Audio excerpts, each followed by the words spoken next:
आप देख रहे हैं देश का सबसे भरोसेमंद चैनल दिल्ली नेशनल।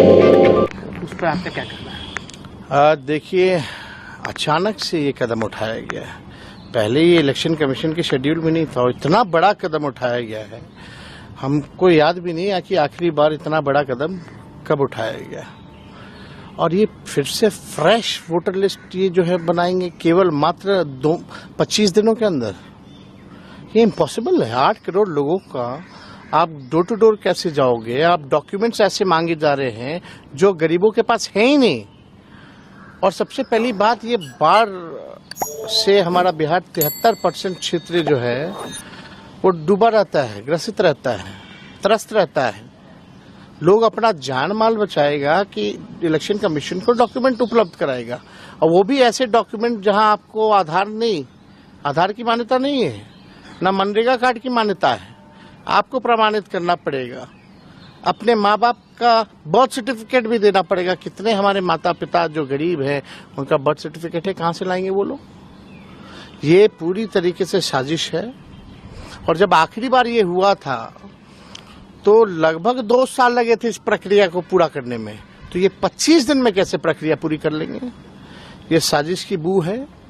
ये नीतीश जी को डर हुआ, भाजपा को डर हुआ कि ये चुनाव हार रहे हैं, तो गरीब, पिछड़ों, दलितों, बहुसंख्यकों का वोट काटो, अल्पसंख्यकों का वोट काटो और जो है साजिश के तहत चुनाव जीतो। अभी ये लोकतंत्र में, संविधान में गरीबों को एक ही अधिकार है, वोट का। वो भी वोट का अधिकार ये छीनना चाहते हैं। वोट का राज मतलब छोट का राज, ये अधिकार को ये लोग छीनना चाहते हैं। अभी वोट का अधिकार, वोटिंग का राइट छीनेंगे, बाद में पेंशन छीनेंगे, उसके बाद में राशन छीनेंगे।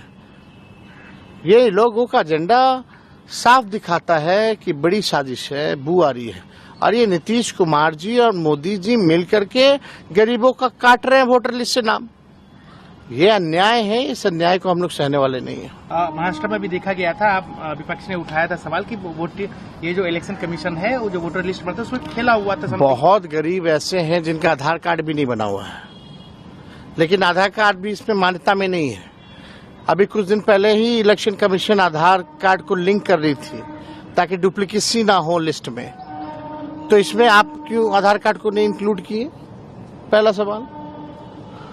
ये अन्याय हो रहा है। तो आपको शक है कि कहीं ना कहीं ये सब जो हो रहा है कहीं न कहीं चुनाव को हैम्पर? बीजेपी जब हारती है तब ऐसे कॉन्स्टिट्यूशनल इंस्टीट्यूशंस को आगे किया जाता है और उस इंस्टीट्यूशन में आरएसएस के लोगों को बैठा करके ये पूरी तरीके से हमारे संविधान और लोकतंत्र के खिलाफ है।